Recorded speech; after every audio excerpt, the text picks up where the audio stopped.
अस्सलामु अलैकुम वरहमतुल्लाहि वबरकातुहू। इन्नल हम्दुलिल्लाह नहमदुहु व नस्तईनुहु व नस्तगफिरुहु व नऊज़ु बिल्लाहि मिन शुरूरि अनफुसिना व मिन सय्यिआति अमालिना मन यहदिहिल्लाहु फला मुदिल्ल लहु व मन युद्लिल फला हादिय लहु व अशहदु अन ला इलाहा इल्लल्लाह वहदहु ला शरीका लहु व अशहदु अन्न मुहम्मदन अब्दुहु व रसूलुहु सल्लल्लाहु तआला अलैहि व अला आलिहि व सहबिहि व सल्लम तस्लीमन कसीरा। अम्मा बाद फ़क़द क़ाल अल-मुअल्लिफ़ हफ़िज़हुल्लाहु तआला अल-फ़स्लु अस्सानी फ़ी वुजूबि तआतिही सल्लल्लाहु अलैहि वसल्लम वल इक़्तिदाइ बिही तजिबु तआतुन नबी सल्लल्लाहु अलैहि वसल्लम बिफ़िअलि मा अमरा बिही व तर्कि मा नहा अन्हु व हाज़ा मिन मुक़्तज़ा शहादति अन्नहु रसूलुल्लाह व क़द अमरल्लाहु तआला बितआतिही फ़ी आयातिन कसीरा तारतन मक़रूनतन मा तआतिल्लाह कमा फ़ी क़ौलिही तआला या अय्युहल्लज़ीना आमनू अतीउल्लाह व अतीउर रसूल व अम्सालिहा मिनल आयात व तारतन यअमुरु बिहा मुनफरिदतन कमा फ़ी क़ौलिही तआला मन युतिइर रसूल फ़क़द अता अल्लाह व क़ौलिही तआला व अतीउर रसूल लअल्लकुम तुरहमुन। মহান আল্লাহর সমস্ত প্রশংসা যে আল্লাহ পাক রব্বুল আলামিন আমাদেরকে হেদায়েত দান করেছেন দ্বীন ইসলামের জন্য। সে আল্লাহ পাকের যাবতীয় প্রশংসা যে আল্লাহ পাক রব্বুল আলামিন দ্বীন ইসলামকে পূর্ণতা দান করেছেন শেষ নবী মুহাম্মদুর রাসূলুল্লাহ সাল্লাল্লাহু আলাইহি ওয়াসাল্লামের মাধ্যমে এবং তার আনুগত্য করা আর তার অনুসরণ করা ফরজ করেছেন মানব জাতির জন্য। আজকে আল্লামা শেখ সালেহুল ফাওজান হাফিজাহুল্লাহর কিতাব আকিদাতুত তাওহীদ থেকে একটি বিষয় নিয়ে আমাদের দর্স হবে, সেটা হচ্ছে নবী করিম সাল্লাল্লাহু আলাইহি সাল্লামের আনুগত্য এবং অনুসরণ করা ফরজ। এই বিষয়ে কিছু আয়াত এবং হাদিস তিনি নিয়ে এসেছেন এবং এই আনুগত্যটা কেমন হবে বলছেন। আল ফাসলুসানি দ্বিতীয় অধ্যায় ফি ওজুবে তাআতিহি সাল্লাল্লাহু আলাইহি ওয়াসাল্লাম, নবী করিম সাল্লাল্লাহু আলাইহি সাল্লামের আনুগত্য করা আবশ্যক বা ফরজ হওয়া সম্পর্কে, ওয়াল ইক্তিদাই বিহি এবং তার অনুসরণ করা ফরজ এই বিষয়ে। আনুগত্য আর অনুসরণ, আনুগত্য মানে হচ্ছে মেনে চলা, তাআত যেটাকে বলা হয় মেনে চলা। আপনি যেমন আল্লাহকে মানবেন, আল্লাহর আদেশ নিষেধ মানবেন, তেমনি রাসূলুল্লাহ সাল্লাল্লাহু আলাইহি ওয়াসাল্লামের আদেশ নিষেধ মানবেন। এটা হচ্ছে আনুগত্য। আনুগত্যের ক্ষেত্রে আল্লাহর আনুগত্য রয়েছে, রাসূলের আনুগত্য রয়েছে বিনা কোনো শর্তে। কোরআনে কারীমে আল্লাহর কথা অথবা রাসূলুল্লাহ সাল্লাল্লাহু আলাইহি ওয়াসাল্লামের কথা হাদিসে সহিহ সূত্রে প্রমাণিত হয়েছে। এটা মানার জন্য, আনুগত্য করার জন্য কোনো শর্ত নেই। নিঃশর্তভাবে আল্লাহ এবং তার রাসূলকে মানতে হবে, তার আনুগত্য করতে হবে, আল্লাহর আনুগত্য করতে হবে, রাসূলের আনুগত্য করতে হবে। পক্ষান্তরে অন্যদেরও আনুগত্য রয়েছে শরীয়ত। ওয়া উলিল আমরি মিনকুম, যেমন তোমাদের মধ্যে যারা দায়িত্বশীল দুই ভাগে বিভক্ত, উলামায়ে হক কোরআন সুন্নাহর আলেম যারা, তাদের কাছ থেকে জনসাধারণ সহি মাসলা জেনে নেবে এবং তাদের কথা মানবে, যার উপর আস্থা আছে, যে কোরআন সুন্নাহ মোতাবেক আপনার আস্থা যেন থাকে যে কোরআন সুন্নাহ মোতাবেকই আমাকে রাস্তা দেখাচ্ছে, অন্ধভাবে নাই।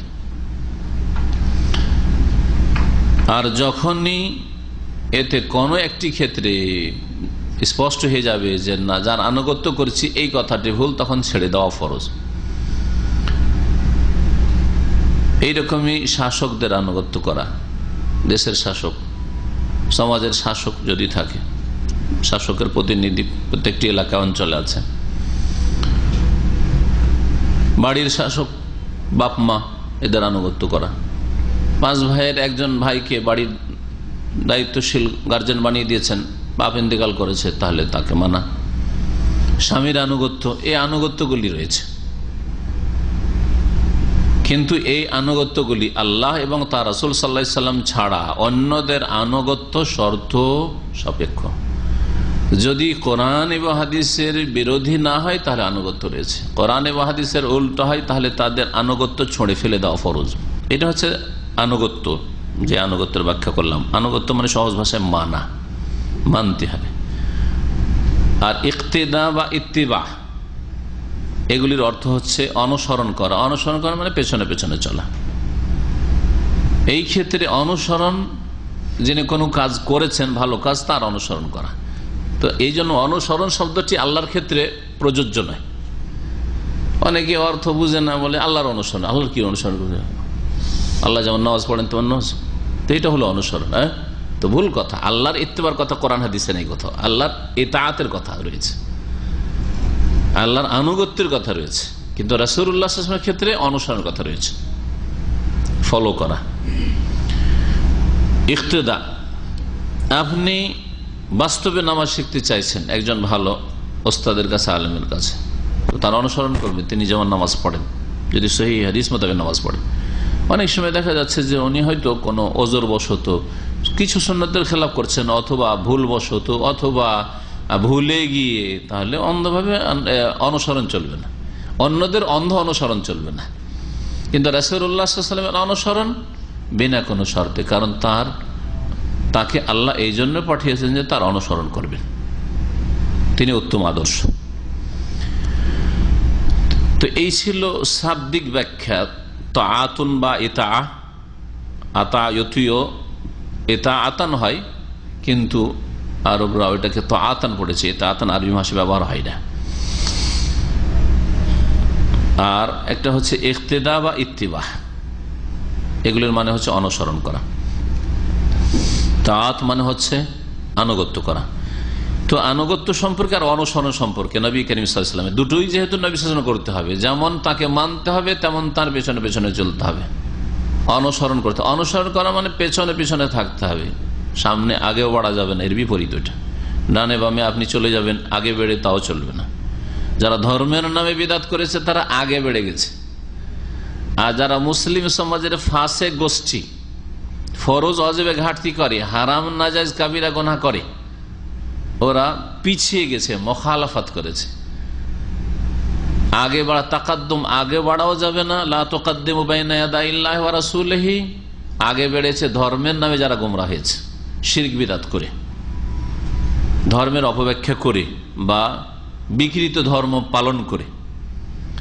আর যারা মুখালফাত করেছে ফাসেক গোষ্ঠী ইসলামের, যারা হারাম কাজ করে অথবা ফরজ ওয়াজিবে ঘাটতি করে, এরা মুখালফাত করেছে, অর্থাৎ পিছনে থেকে গেছে, পিছনে থেকে গেছে।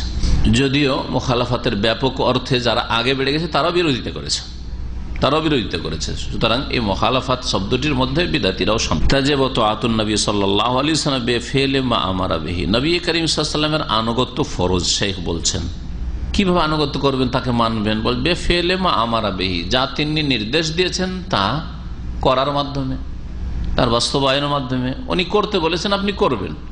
5 ওয়াক্ত সালাত পড়তে বলেছেন, পড়বেন। হ্যাঁ, সালাত যেইভাবে তিনি আদায় করতে হবে সেইভাবে আদায় করবেন।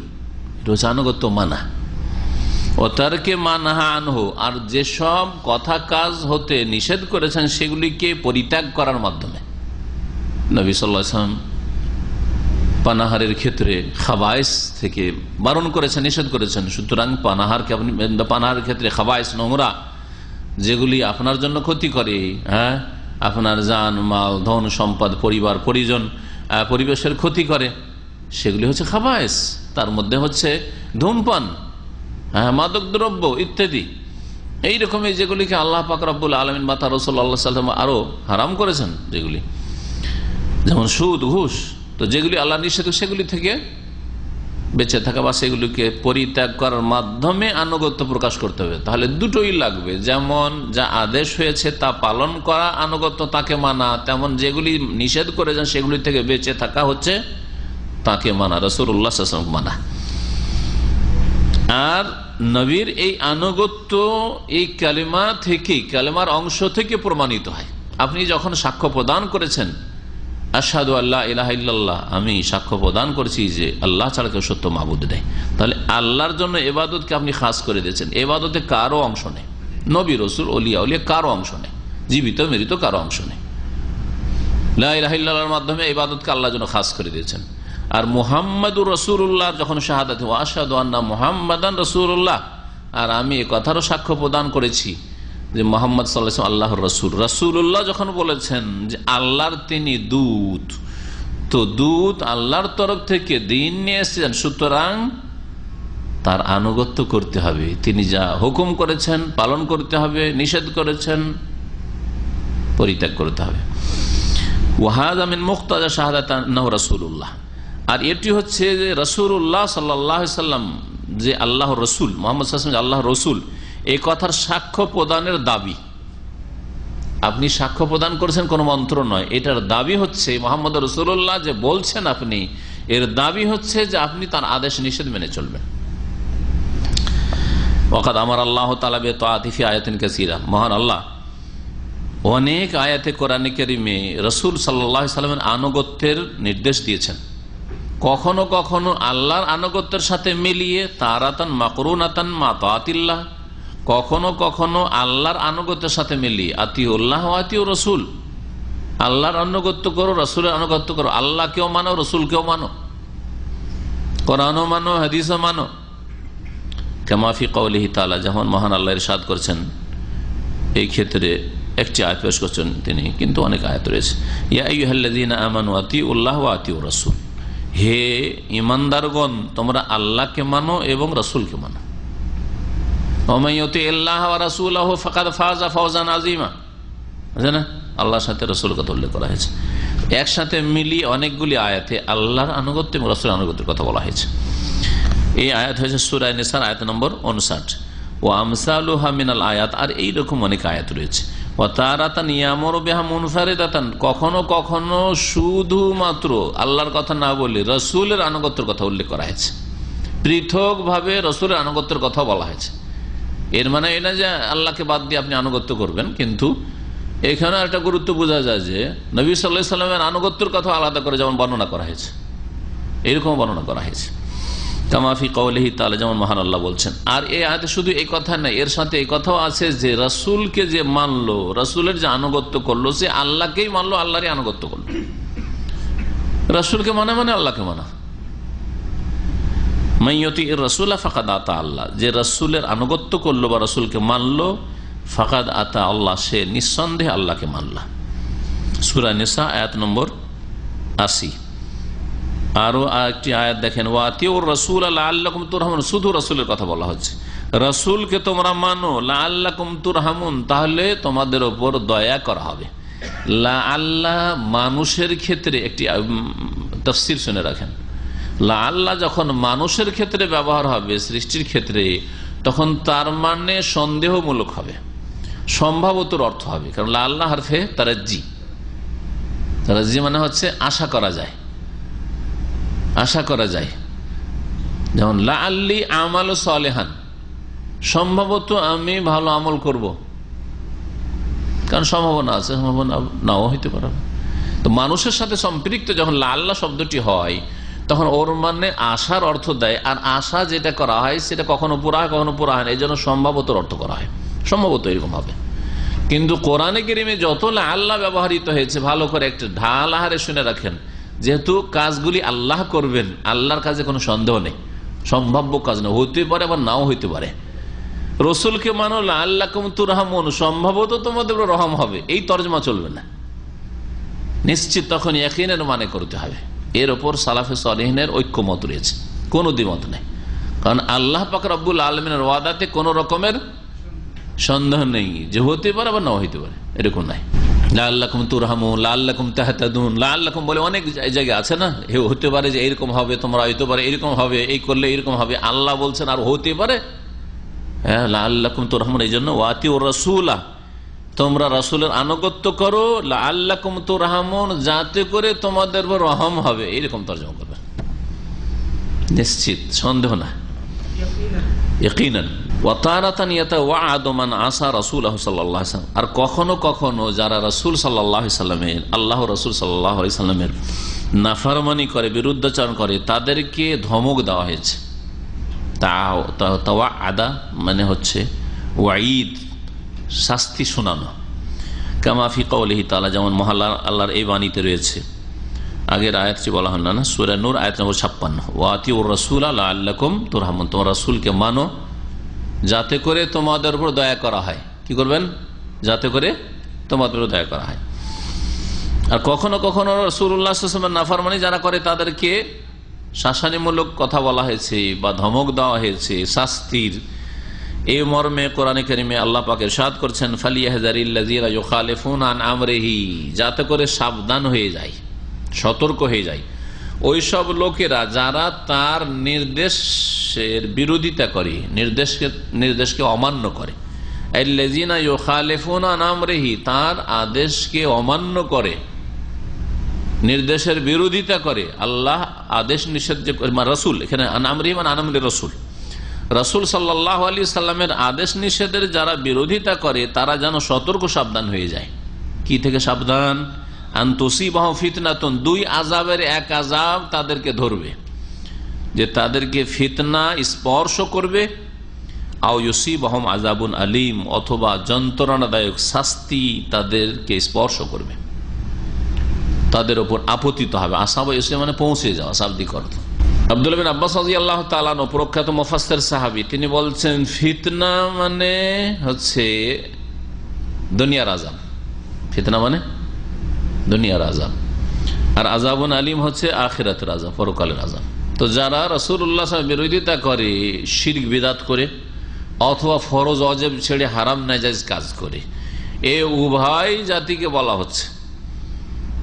শিরক বিদআত করে সে মুসলিম সমাজের লোক হইতে পারে, অথবা কাফের শিরক কুফরি করে, ওতে কাফেরও শামিল, যেগুলো অমুসলিম সেগুলো শামিল। আর যারা মুসলিম সমাজের গুনাহগার ফাসিক, কিছু নামাজ পড়ে, কিছু পড়ে না, কিছু রোজা রাখে, কিছু রাখে না, কিছু যাকাত দেয়, কিছু দেয় না, কিছু কখনো পর্দা করে, কখনো পর্দা করে না। সৌদি আরব আসলে পর্দা করে, দেশে গেলে তো সব খুলে।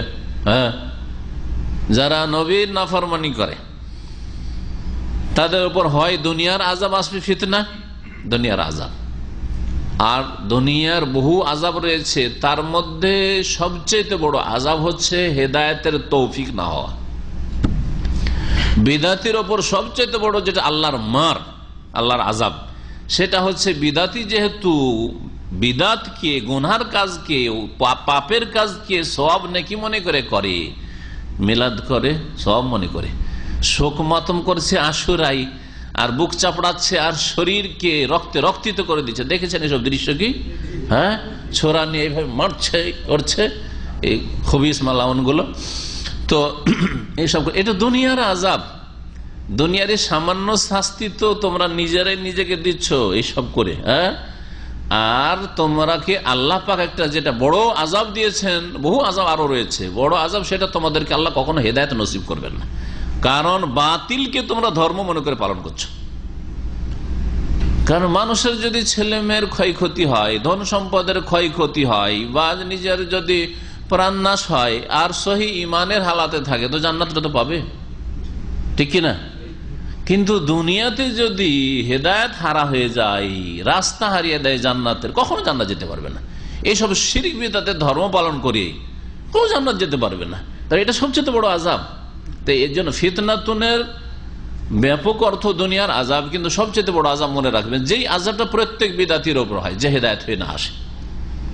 আর অতক্ষণ পর্যন্ত বিদআতি হেদায়েত হয় না যতক্ষণ পর্যন্ত তার মগজে এই কথা না ঢুকে যেন আমি ভুল কাজ করছি। আর সাধারণত ভুল কাজ করছি এই কথা তার মগজে ঢুকে না, কারণ মনে করে যে ওয়াহুম ইয়াহসাবুনা আন্নাহুম ইহসানুনা, ভালো কাজ তো করছি আমরা, কি মন্দ কাজ করছি মিলাদ করে, কি মন্দ কাজ করছি হালুয়া রুটি করেছি, কি মন্দ করছে তাজিয়া মাতব করে শোক প্রকাশ করছে নবীর নাতির জন্য। জি হ্যাঁ, খুব ভালো কাজ করছি, এই ধারণা তাদের। আও ইউসিবাহুম আযাবুন আলীম, আও অথবার অর্থ হয়, আর কখনো কখনো দুটোই একত্রিত হইতে পারে। দুনিয়ার আযাব মানে আর আখিরাতে আযাব এমন কথা নাই। দুনিয়াতে কখনো কখনো আল্লাহ ছেড়ে দেন অনেক পাপীকে, অনেক বিদআতীকে হয়তো ছেড়ে দেন, অনেক পাপীকে ছেড়ে দেন আল্লাহ পাক রব্বুল আলামিন। হয়তো দুনিয়ার যেগুলিকে আযাব মনে করছে, বালা মুসিবত মনে করছে, সেগুলি আসলো না, কিন্তু আখিরাতের আযাব নিশ্চিত রয়েছে। এই তুসিবাহুম ফিতনাতুন ফি কুলুবিহিম মিন কুফরিন আও নিফাকিন আও বিদআতিন। এই জন্য ফিতনার তাফসীর করতে গিয়ে শেখ কি বলছেন, যে অন্তরে কুফরি এমন হয়ে বসে গেল যে কুফরি বের হইল না, নাস্তিক, একজন মুসলিমের নাস্তিক হয়ে যায়, এটা সবচেয়ে বড় আযাব তার জন্য। একজন মুসলিম ধর্ম নিরপেক্ষতায় বিশ্বাসী হওয়া সবচেয়ে বড় আযাব তার জন্য। ঈমান হারা একজন মুসলিম কমিউনিস্ট বিশ্বাসগত দিক থেকে, তার জন্য সবচেয়ে বড় আযাব, কারণ সে জান্নাতের রাস্তাতে নেই, জাহান্নাম। আল্লাহর গজব সবসময় হইতে আছে, তার ক্রোধ আল্লাহর বাড়তেই আছে তার উপর। এইরকম একজন কবর মাজার পূজার ধর্ম পালন করে, একজন বিদাতের ধর্ম পালন করে, এটা সবচেয়ে বড় আযাব। কুফরি, নেফাক, মুনাফিকি, কপটতা, সে আমলের মুনাফিক হোক অথবা আকীদার মুনাফিক হোক, এগুলি আযাব। আও বিদাতিন, অথবা বিদাত, এটা হচ্ছে ফিতনা, ফিতনা লিপ্ত মানুষের। একটা হচ্ছে পার্থিব ফিতনা, টাকা পয়সা, ধন দৌলত, পরিবার, এইসবের ক্ষেত্রে ফিতনায় পড়া। আর একটা হচ্ছে ধর্মীয় ফিতনা। ধর্মীয় ফিতনা সবচেয়ে বড় ফিতনা। সে নিজের দিন ধর্মকে হেফাজত করতে পারলো না, এটা সবচেয়ে বড় ফিতনা তার জন্য বালা মুশকিল। আও আযাবুন আলিম ফিদ দুনিয়া, দুনিয়ার কঠোর আযাব, বিকাতলিন আও হাদ্দিন আও হাবসিন।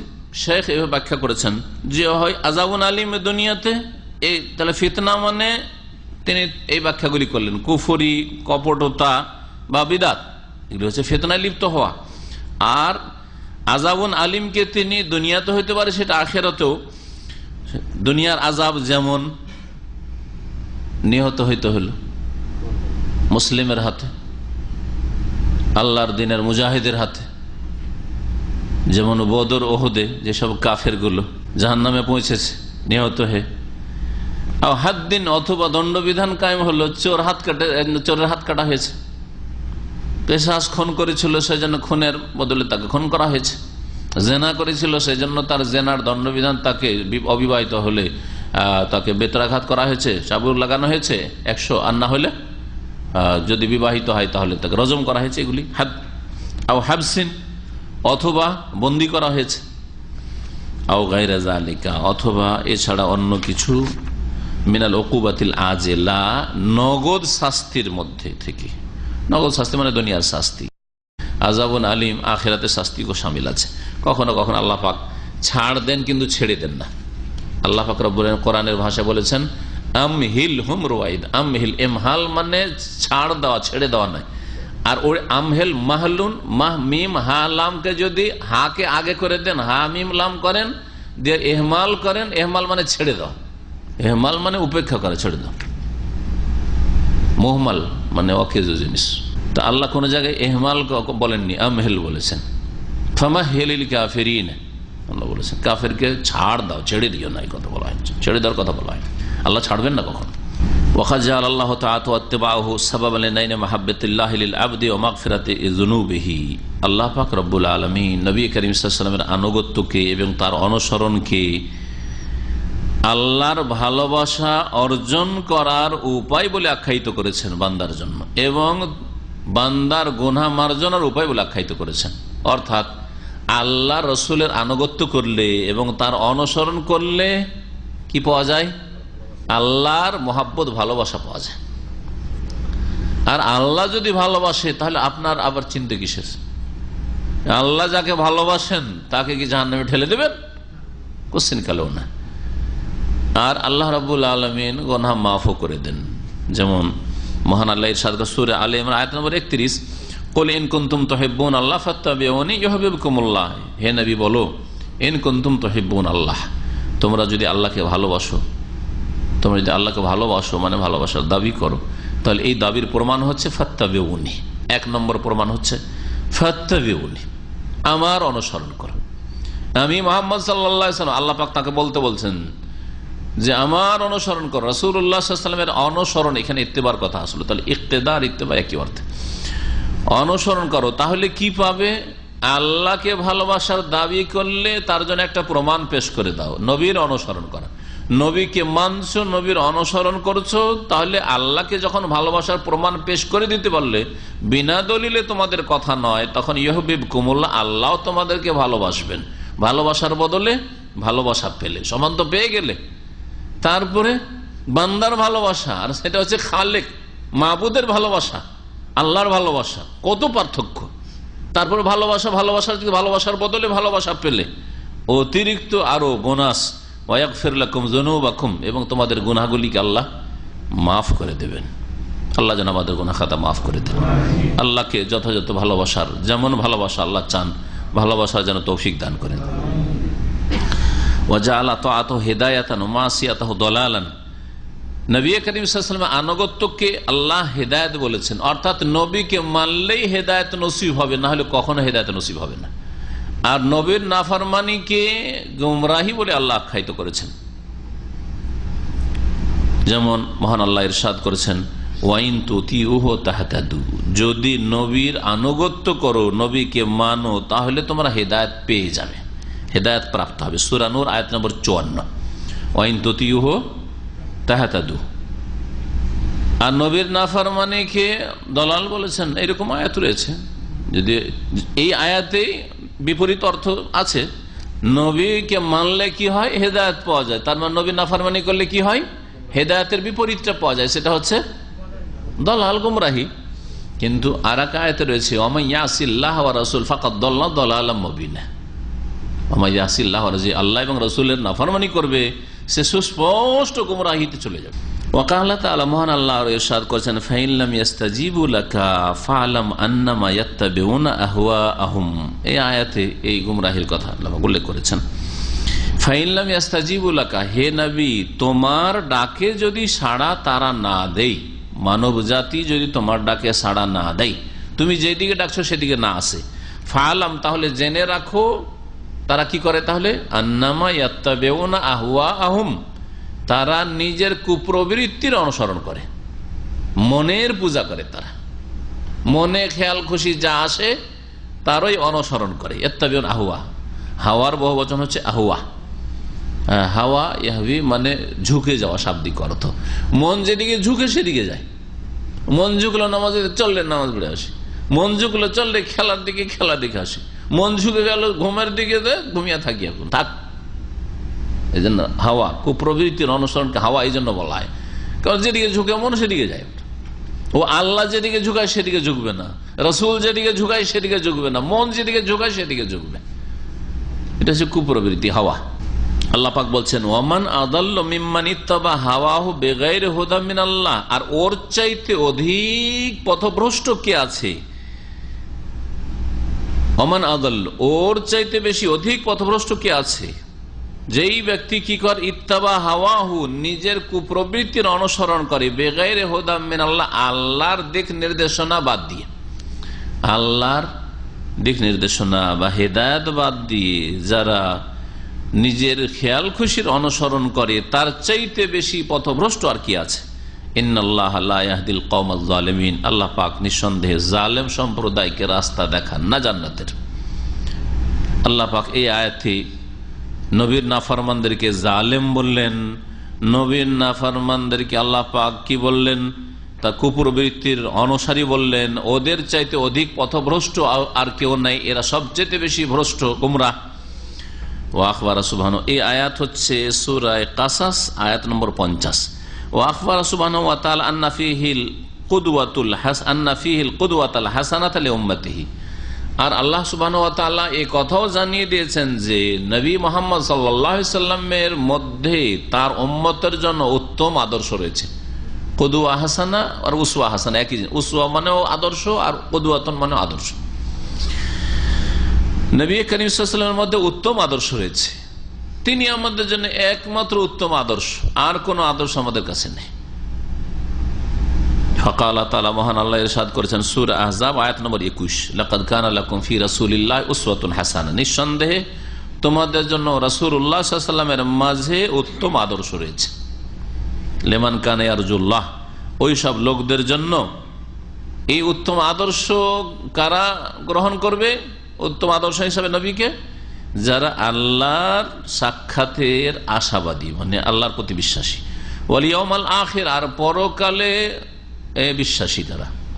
রাজা এর মানে আশা রাখা, মানে সাক্ষাতের আশাবাদী বা সাক্ষাতে বিশ্বাসী হওয়া। ওয়া যাকারাল্লাহ কাসীরা, এবং বেশি বেশি আল্লাহকে যারা স্মরণ করি। কাল ইবনে কাসীর রাহিমাহুল্লাহ তাআলা, ইমাম ইবনে কাসীর রাহমাতুল্লাহ আলাইহি এই আয়াত সম্পর্কে বলছেন যে এই আয়াতে কারিমা অত্যন্ত গুরুত্বপূর্ণ। রাসূলুল্লাহ সাল্লাল্লাহু আলাইহি ওয়াসাল্লাম যে উত্তম আদর্শ, এই বিষয়ে জীবনের প্রতিটি ক্ষেত্রে, কথায়, কাজে, সর্ব অবস্থায়। হাযিহিল আয়াতুল কারিমা আসলুন কবীর ফি তাআসসি বিরাসূলিল্লাহ সাল্লাল্লাহু আলাইহি ওয়াসাল্লাম, এই আয়াতে কারিমাটি হচ্ছে বড় একটি মৌলিক নীতিমালা, আসল মানে ইসলামের যেটা অসুল, বুনিয়াদী জিনিস। ফি তাসসিব রাসূলিল্লাহ, রাসূলুল্লাহ সাল্লাল্লাহু আলাইহি ওয়াসাল্লামের অনুসরণ ক্ষেত্রে। তাসসি শব্দটি উসওয়াতুন থেকে এসেছে, রাসূলুল্লাহ সাল্লাল্লাহু আলাইহি ওয়াসাল্লামকে আদর্শ মানার ক্ষেত্রে। ফি আকওয়ালিহি, তার কথাই, নবীর কথা আপনার জন্য আদর্শ। ও আফআলিহি, নবীর কাজের ক্ষেত্রে, নবীর কাজগুলি আপনার জন্য আদর্শ। ও আহওয়ালিহি, তার জীবনের বিভিন্ন অবস্থা আপনার জন্য আদর্শ। নবী করিম সাল্লাল্লাহু আলাইহি সাল্লামের ব্যক্তি জীবনের অবস্থা কেমন ছিল, পারিবারিক অবস্থা কেমন ছিল, তার নির্জনতার অবস্থা কেমন ছিল ইত্যাদি, তার জিহাদের ময়দান অবস্থা কেমন ছিল, সাথী সঙ্গীদের সাথে তার অবস্থা কেমন ছিল, দাস দাসীদের সাথে তার কেমন অবস্থা ছিল, তার ছেলে মেয়েদের সাথে তার কেমন অবস্থা ছিল ইত্যাদি। এইভাবে তার আহওয়াল, হালাতুনের বহুবচন। ওয়ালিহাযা আমারা তাবারাকা ওয়া তাআলা আন-নাস বিত-তাসসিবিন নবী সাল্লাল্লাহু আলাইহি ওয়াসাল্লাম। এই আয়াতটি যে নাজিল হয়েছে, এর আগে পরে যে আয়াতগুলি রয়েছে সেগুলি আহজাবের যুদ্ধ, যে খন্দকের যুদ্ধ বলা হয়, পরীক্ষা খননের যুদ্ধ, আহজাবের যুদ্ধের সাথে সম্পর্কিত আয়াত। তো আহজাবের যুদ্ধে নবী করিম সাল্লাল্লাহু আলাইহি ওয়াসাল্লাম যেই আদর্শ ছিলেন সাহাবায়ে কেরামদের জন্য, পরীক্ষা খনন করতে হচ্ছে। নবী করিম সাল্লাল্লাহু আলাইহি ওয়াসাল্লাম সাহাবায়ে কেরামদেরকে শুধু হুকুম করছেন তোমরা খনন করো, শুধু অর্ডার, হুকুম করো আর আমার খিদমত করো, হ্যাঁ, আর আমার কাপড় চোপড় এই মাল সামান শুধু বয়ে নিয়ে যাও, খাবার দাবার নিয়ে এসে দাও, পীর সাহেব বসে খাচ্ছে, এরকম। একটা পীরের কটা খাদেম লাগে দেখেছেন কি? এক পীর হজে এসছে, গতবার হজে এসছেন, নামটা না বলেই ভালো। তো এসে পড়ে গেছে ওই ভিআইপিদের সাথে, আমার এতে পড়েছে। তার 4-5টা খাদেম, কেউ প্লেট ধরে আছে, কেউ খাওয়াচ্ছে, কেউ তার মুখ মুছে দিচ্ছে, কেউ তার জুতা পরিয়ে দিচ্ছে। এই হলো অবস্থা। এরা আশেকে রসুল, আবার এই পীরগুলো আবার আশেকে রসুল। রাসূলুল্লাহ সাল্লাল্লাহু আলাইহি ওয়াসাল্লামকে সাহাবী বলছেন, ইয়া রাসূলুল্লাহ, খিদার তাড়নে আর থাকতে পারছি না, আর এই মাটি পাথর উঠাতে হচ্ছে, যেহেতু পরীক্ষা, গর্ত খনন করতে হচ্ছে মদিনার হেফাজতের জন্য, খন্দক বুঝছেন তো, পরীক্ষা। তো এই অবস্থায় পেটে পাথর বাঁধা, একটা পাথর বাঁধা। নবী করিম সাল্লাল্লাহু আলাইহি ওয়াসাল্লাম কাপড়টা উঠিয়ে পেটটা দেখাচ্ছেন, দেখো 2টো পাথর বাঁধা। নবী করিম সাল্লাল্লাহু আলাইহি ওয়াসাল্লাম নিজে পাথর বইছেন, এমন নয় যে তোমরা শুধু বয়ে দাও, হ্যাঁ, কেউ খনন করো, কেউ বয়ে দাও, হ্যাঁ, না। নবী করিম সাল্লাল্লাহু আলাইহি ওয়াসাল্লাম নিজে বহন করছেন, নিজে পরীক্ষা খনন করছেন, আর তাদেরকে উৎসাহিত করছেন। আল্লাহুম্মা লা আইশা ইল্লা আইশুল আখিরা ফাগফিরিল আনসারা ওয়াল মুহাজিরা। আল্লাহ, আসল জীবন তো হচ্ছে আখিরাতের জীবন। ফাগফিরিল আনসারা বা ফানসুরিল আনসারা ওয়াল মুহাজিরা, 2 রকমের রিওয়ায়াত রয়েছে, সহিহ বুখারীতে রয়েছে যে আল্লাহ তুমি আনসার এবং মুহাজিরিনদের সাহায্য করো, বা আনসার এবং মুহাজিরিন যারা আমার সাথে এই জিহাদ ফি সাবিলিল্লাহ পরীক্ষা খননের কাজ করছে, তাদের গুনাহ খাতা তুমি মাফ করে দাও। নবী করিম নিজে পরীক্ষা খনন করছেন। একটা এমন বড় পাথর পড়লো যে কেউ সেটাকে ভাঙতে পারে না, উঠাইতে পারে না, ভাঙতে পারে না। নবী করিম সাল্লাল্লাহু আলাইহি ওয়াসাল্লাম আঘাত করলেন, চূর্ণ বিচূর্ণ করে দিলেন। আর একটা নূর চমকে উঠল, বলছে সেই নূরে আমার জন্য শাম দেশের যে রাজ দরবার রয়েছে, রাজ প্যালেস রয়েছে, তা আমার জন্য কি হয়েছে? নবী করিম সাল্লাল্লাহু আলাইহি ওয়াসাল্লাম বলেছেন আলোকিত হয়ে গেছে, মানে তা আমি দেখতে পাচ্ছি। তার মানে অচিরেই তোমরা, শীঘ্রই সেই সামদেশ বা রোম সাম্রাজ্য তোমরা নিজের হাতে নেবে, তোমরা বিজয় লাভ করবে সেখানে, আর সেই রাজ প্যালেস তোমাদের হাতে আসবে। কোথায় গর্ত খনন করছেন, মদিনার হেফাজত নিয়ে পেরেশান, কেমন করে মদিনার হেফাজত করব। আর আকাশের খবর, হ্যাঁ, তারকার খবর নবী করিম সাল্লাল্লাহু আলাইহি ওয়াসাল্লাম দিচ্ছেন, কিন্তু তিনি নিজের পক্ষ থেকে বলছেন না, ওহীর মাধ্যমে বলছেন। এই জন্য 5ম হিজরিতে নবী করিম সাল্লাল্লাহু আলাইহি ওয়াসাল্লাম এই খবর দিচ্ছেন, তাই না, খন্দকের যুদ্ধ। আর 10ম হিজরি কারণ নবী সাল্লাল্লাহু আলাইহি ওয়াসাল্লাম ইন্তেকাল হয়ে গেল 11 হিজরিতে। রবিউল আউয়াল মাস যদি মুহররম থেকে বছর শুরু ধরেন তাহলে 11 হিজরি। এই জন্য যদি এইভাবে বুঝতে, অনেকে আমাদের দেশের মশহুর যে নবী সাল্লাল্লাহু আলাইহি ওয়াসাল্লাম ইন্তেকাল কোন হিজরিতে হয়েছে না, সাধারণ মানুষ 10ম হিজরি বুঝে, 10ম হিজরি বুঝে। কিন্তু যদি নবী সাল্লাল্লাহু আলাইহি ওয়াসাল্লামের হিজরত থেকে নিয়ে তার ইন্তেকাল ধরেন, হিজরত করেছে রবিউল আউয়াল মাসে, ইন্তেকাল হয়েছে রবিউল আউয়াল মাসে, তাহলে রবিউল আউয়াল থেকে রবিউল আউয়াল, তাহলে ঠিক আছে 10 বছর। কিন্তু যদি বছর মুহররম থেকে যখন গণনা শুরু হয়েছে ওই হিসাবে যদি ধরেন, তো নবী করিম সাল্লাল্লাহু আলাইহি সাল্লামের একাদশ হিজরিতে 11তম হিজরিতে কি হয়েছে? ইন্তেকাল হয়েছে। তারপরে মাত্র 2.25 বছর আবু বকর সিদ্দিক রাদিয়াল্লাহু তাআলা আনহু, তারপরে ওমর রাদিয়াল্লাহু তাআলা খেলাফত 10 বছরের কিছু সামান্য বেশি, 10.5 বছর ধরেন। এই 10 বছর মধ্যে প্রথম দিকে ওমর রাদিয়াল্লাহু তাআলা আনহু শাম দেশ বিজয় করে ফেললেন, আর ওইদিকে পারস্য দেশে ওইখানেও জিহাদ চলছে আলহামদুলিল্লাহ। সেখান থেকেও কোন যে কিসরা পারস্যদের ধনভাণ্ডার আসতে শুরু হইল, আর মানুষের কাছে কোনো অভাব থাকলো না। মুসলিমদের কাছে যারা পেটে পাথর বেঁধে পরীক্ষা খনন করছিল আর কয়েক দিন ধরে খেতে পায়নি, মাসের পর মাস বাড়িতে চুলা জ্বালাবার কোনো ব্যবস্থা নেই, আর তাদের বাড়িতে ধন সম্পদের কোনো অভাব নেই। আল্লাহর দিনকে যখন সুন্দরভাবে তারা প্রতিষ্ঠা করার জন্য জিদ্দোজহদ করেছে, মেহনত পরিশ্রম করেছে, আল্লাহ পাক রব্বুল আলামিন দুনিয়ার নিয়ামত তাদের পায়ে লুটিয়ে দিয়েছে। রাসূলুল্লাহ সাল্লাল্লাহু আলাইহি ওয়াসাল্লাম শুধু ওই নামাজ রোজা আর 2-3টা কাজে আর জিকির তসবিতে আদর্শ নয়, হ্যাঁ, জীবনের প্রতিটি ক্ষেত্রে আদর্শ, জিহাদের ময়দানেও আদর্শ। কারণ এখানে যে আয়াতের প্রসঙ্গ না, ওখানে নামাজের কথা না, অন্য কোন ইবাদতবন্দির কথা আছে, ওখানে জিহাদের ময়দান খন্দকের যুদ্ধের কথা আলোচনা করা হয়েছে। তো খন্দকের যুদ্ধে যেইভাবে রাসূলুল্লাহ যে ইখলাসের সাথে, যে কুরবানির সাথে, যে ধৈর্যের সাথে, আর যে মেহনত পরিশ্রমের সাথে এবং আল্লাহর প্রতি ইয়াকিনের সাথে যে আল্লাহ সাহায্য করবেন, ওই রকম ইয়াকিন আর ঈমানের সাথে ধৈর্যের সাথে তোমরাও আল্লাহর ইবাদতবন্দি, আল্লাহর দ্বীনের কাজ করা। আল্লাহর দ্বীনের কাজ করতে গিয়ে নিরাশ হয়ে যাবেন, হাই রে চারিদিকে দুশ্মন, চারিদিকে শুধু সমালোচনা। এখনো গায়ে কেউ হাত দেয়নি, হ্যাঁ, এখনো সরাসরি মুখের সামনে এসে কেউ গাল দেওয়ার সাহস করেনি, দূর থেকে শুনছে খুব সমালোচনা হচ্ছে। আমি তাওহীদ সুন্নাতের কথা বলছি, খুব সমালোচনা হচ্ছে। আরে এসব সমালোচনা আর শোনা যাবে না, বাদ দিয়ে সব কথা বলা যাবে, থাক, যেমন দেশের লোক চলছে তেমন চলি, যেমন বিদাতিরা করছে তাই করি। এইটুকু করতে পারছেন না, মানুষের সমালোচনা কে ভয় করছেন, তো বাকি আর কি সামনে কদম বাড়াবেন? কোথায় রাসূলুল্লাহ আদর্শ? তাই শেখ বলছেন এই কথাগুলি, ওয়ালিহাযা আমারা তাবারাকা ওয়া তাআলা আন-নাস বিত-তা'আসসি বিন-নবী সাল্লাল্লাহু আলাইহি ওয়া সাল্লাম ইয়াউমাল আহজাবি ফি সাবরিহি ওয়া মুসাবারাতিহি ওয়া মুরাবাতাতিহি ওয়া মুজাহাদাতিহি ওয়া ইনতিজারিহি আল-ফারাজা মির রাব্বিহি আযজা ওয়া জাল সালাওয়াতুল্লাহি ওয়া সালামু আলাইহি দায়মান ইলা ইয়াউমিদ্দিন। বলছেন এই জন্য আল্লাহ তাবারাক ওয়া তাআলা সমস্ত মানুষকে, মুসলিম উম্মতকে নবী করিম সাল্লাল্লাহু আলাইহি সাল্লামের অনুসরণের নির্দেশ দিচ্ছেন। লাকাদ কানা লাকুম ফি রাসূলিল্লাহি উসওয়াতুন হাসানাহ। ইয়াউমাল আহজাবে, আহজাবের যুদ্ধের দিন, খন্দকের যুদ্ধের দিন। খন্দকের যুদ্ধের দ্বিতীয় নাম হচ্ছে আহজাবের যুদ্ধ। হিজব মানে একটি দল, আর আহজাব মানে বহু দল। তো কাফেরদের বহু দল এসেছিল মদিনা ঘেরাও করার জন্য, এবারে একেবারে মোহাম্মদের সাথী সঙ্গী কে শেষ করে দেবো, মদিনা থেকে উৎখাত করে দেবো। কিন্তু আল্লাহ যা করতে চেয়েছেন তাই হয়ে থাকে, তার বিপরীত কেউ করতে পারলে ইয়াকদি আল্লাহ আমরান কানা মাফউলা। আল্লাহ পাক যা করতে চান তাই করেন, কোন শক্তি কিছু করতে পারে না, কিন্তু কর্ম করতে হবে।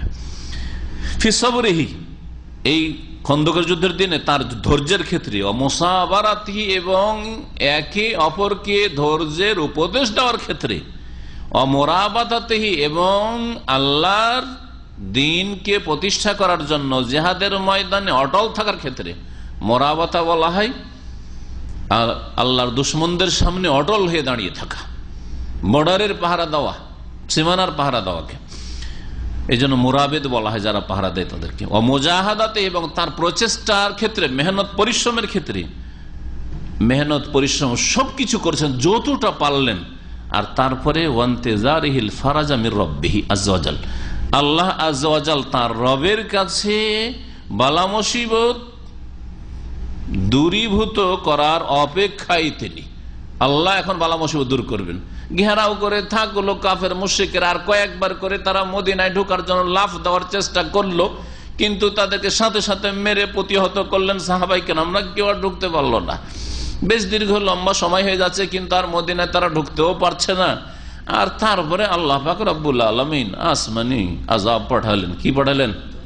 হ্যাঁ, একবারে এমন ঘূর্ণিঝড় যে তাদের খেমা টেমা হাড়ি বাসন যা কিছু তাদের মাল সামান সব উড়িয়ে নিয়ে গেলাম। চোখ এত ধুলো যে কিছু আর দেখতে পাই না, সব কে কোন দিকে পালালো সব দিশেহারা। রিহান ওয়ানজালা রিহান আল্লাহ পাক বলেছেন আরসালা রিহান, হাফেজ সাহেবরা পড়েন, ও জুনুদান লাম তারাউহা, আল্লাহ পাক ঘূর্ণি ঝড় পাঠালেন এবং জুনুদান লাম তারাউহা। কোরআন ওয়াকাদ যাকার আল্লাহু তাআলা রাসূল ওয়াত্তিবাহু ফি নাহবি 40 মাওদিআ মিনাল কোরআন। রাসূলুল্লাহ সাল্লাল্লাহু আলাইহি ওয়াসাল্লামের আনুগত্যের কথা এবং তার অনুসরণের কথা কোরআনে কারীমের 40-এর মতো জায়গায় উল্লেখ করা হয়েছে। নবীর আনুগত্য করতে হবে এবং নবীর অনুসরণ করতে হবে, এই কথাটি 40টি জায়গায় উল্লেখ করা হয়েছে কোরআনে কারীমে। ফান্নুফুস আহওয়াজ ইলা মারিফাতি মা জাআ বিহি ওয়াত্তিবাউহু বা ওয়াত্তিবাইহি মিনহা ইলা তামি ওয়াশ শারাব।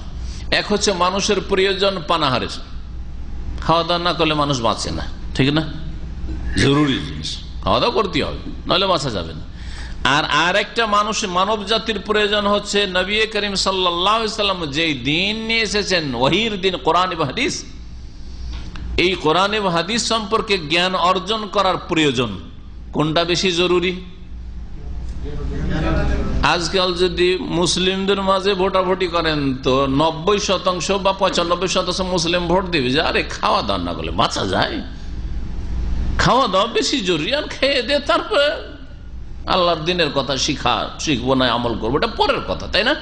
কিন্তু শেখ কি বলছেন শোনেন, বলছেন যে মানুষ নফুস মানে নফসে ইনসানি, মানব জাতি আহওয়াজ অধিক মুখাপেক্ষী এলা মারিফাতে মা জাআ বিহি, সেই দিন সম্পর্কে জ্ঞান অর্জন করার মুখাপেক্ষী যেই দিন নবী সাল্লাল্লাহু আলাইহি ওয়াসাল্লাম নিয়ে এসেছেন, অত্তেবাই এবং নবীর অনুসরণ করার অধিক মুখাপেক্ষী মিনহা ইলা তামি ওয়াশ শারাব, পানাহারের চাইতেও বেশি মুখাপেক্ষী। কেন? শেখ বলছেন ফাইন্না তাম ওয়াশ শারাব ইযা ফাতাল হুসুল আলাইহিমা হাসালাল মাউত ফিদ দুনিয়া। আচ্ছা, যদি পানাহার নাই পান, পানির প্রয়োজন, পানি করছেন কিন্তু পানি পেলেন না, কি হবে? মৃত্যু ঘটবে, মরে যাবেন, এই তো না, এর বেশি কিছু হবে? খেতে পেলেন না অনাহারে 1 সপ্তাহ 2 সপ্তাহ 3 সপ্তাহ বাঁচা যায়, তারপরে শেষ, তাই না? পানির ওর চাইতে বেশি তাড়াতাড়ি প্রয়োজন, হয়তো 1-2 দিনের মধ্যে পানি না পেলে শেষ, এই তো হবে। তাহলে দুনিয়ার জীবনটা শেষ হয়ে গেল। দুনিয়ার এই জীবনটা যেটা আজকে শেষ না হইলো 10-20 বছর পরে শেষ হবে, ওটা শুধু শেষ হইল নাকি আখেরাতে জান্নাত শেষ? দুনিয়া যদি না খেয়ে মরে যান, খাওয়া দিল না, কেউ পানিও দিল না, অনাহারে মরে গেলেন, দুর্ভিক্ষে মরে গেলেন, তো জান্নাত হারিয়ে গেল? জান্নাত হারায়নি যদি আপনার ঈমান আর আমল ঠিক থাকে। হ্যাঁ, কিন্তু ওই কথাই বলছেন ফাইনা তামা ওয়াশ শুরবা ইযা ফাতাল হুসুল আলাইহিমা, যদি পানাহার যদি কারো হাতছাড়া হয়ে যায়, ইযা ফাতাল হুসুল আলাইহিমা, আপনি পানাহার হাসিল করতে পারলেন না, পানাহার প্রাপ্ত হলো না, হাসালাল মাউত ফিদ দুনিয়া, তাহলে ইহকালে দুনিয়াতে আপনার মওত আসবে, মৃত্যু ঘটবে। ওয়া তাআতুর রাসূল ওয়াত্তিবাউ ইযা ফাতা, কিন্তু রসুলের আনুগত্য, রসুলের নিয়ে আসা দিন সম্পর্কে জানলেন না আর তাকে মানলেন না, তার অনুসরণও করলেন না, ইযা ফাতা, যদি ছুটে যায়, আপনি রসুলকে মানেন নাই, রসুলের অনুসরণ করেননি, এই অবস্থায় যদি আপনি 200-400 বছরও বেঁচে থাকেন আর খুব ভালো ভালো খেয়ে দিয়েও যান, হাসালাল আযাব ওয়া শাকাউদ দাইম, তাহলে নিশ্চিত আযাবে নিমজ্জিত হবেন, ওয়া শাকাউদ দাইম, আর চিরকালের জন্য আপনি হতভাগা হবেন, চিরকালের হতভাগা, জাহান্নামী। ওয়াকাদ আমারা সাল্লাল্লাহু আলাইহি ওয়াসাল্লাম বিল ইক্তিদাই বিহি ফি আদাইল ইবাদাত, নবী করিম সাল্লাল্লাহু আলাইহি ওয়াসাল্লাম তার অনুসরণ করার জন্য নির্দেশ দিয়েছেন ইবাদত বন্দেগী সম্পাদনের ক্ষেত্রেও। ওয়ান তুআদ্দা আলাল কাইফিয়া, এবং সে ইবাদত বন্দেগী যেমন পরিমাণের ক্ষেত্রে নবী যতটা পরিমাণ ইবাদত করেছেন ফরজ, ওটা ফরজের উপর বাড়ানো যাবে না। ইবাদত, যেই ইবাদতগুলি নবী সাল্লাল্লাহু আলাইহি ওয়াসাল্লাম দিয়েছেন, ওর পর নতুন রকমের কিছু ইবাদত বাড়াবেন তার তরিকা পদ্ধতি, তাও বাড়ানো যাবে না। ওই রকমই যেই তরিকাতে নবী সম্পাদন করে সেই তরিকা আদায় করতে, ওয়ান তুআদ্দা আলাল কাইফিয়াতি লাতি কানা ইউআদ্দিহা বিহা, আর সেই তরিকাতেই আদায় করতে হবে যেই তরিকায় নবী করিম সাল্লাল্লাহু আলাইহি ওয়াসাল্লাম যেই পদ্ধতিতে সেই ইবাদত বন্দিগুলি আদায় করেছেন। ফাকালা তাআলা, মহান আল্লাহ ইরশাদ করছেন, লাকাদ কানা লাকুম ফি রাসূলিল্লাহি উসওয়াতুন হাসানাহ, নিঃসন্দেহে তোমাদের জন্য আল্লাহর রাসূল সাল্লাল্লাহু আলাইহি ওয়াসাল্লামের মাঝে উত্তম আদর্শ রয়েছে। নবী সাল্লাল্লাহু আলাইহি ওয়াসাল্লাম যখন নবী হয়েছেন তখন উত্তম আদর্শ, তাই না? এ কথা কিন্তু আল্লাহ বলেন লাকাদ কানা লাকুম ফি মুহাম্মাদিন সাল্লাল্লাহু আলাইহি ওয়াসাল্লাম উসওয়াতুন হাসানা, মুহাম্মদ সাল্লাল্লাহু আলাইহি ওয়াসাল্লাম উত্তম আদর্শ রয়েছে। যদি এ কথা থাকতো তাহলে গুহায় গিয়ে নির্জনে ইবাদত করা শরীয়তের বিধান হয়ে যেত। মুহাম্মদের মধ্যে কি রয়েছে? উত্তম আদর্শ রয়েছে। তো মুহাম্মদের আগের জীবন, বাল্য জীবনও যা করেছেন, নবুয়তের আগের জীবনে যা করেছেন সেটাও আদর্শ তাহলে হয়ে যেত, কিন্তু আল্লাহ তা বলেননি। সুতরাং কেউ যদি বলে আমি বন জঙ্গলে আমি জিকির করতে যাব, আর পাহাড়ের গুহাতে আমি নির্জনে জিকির করবো, কারণ নবী সাল্লাল্লাহু আলাইহি ওয়াসাল্লাম হীরা পাহাড়ের গুহায় গেছেন, চলবে না। কারণ তখন তিনি রাসূলুল্লাহ হননি।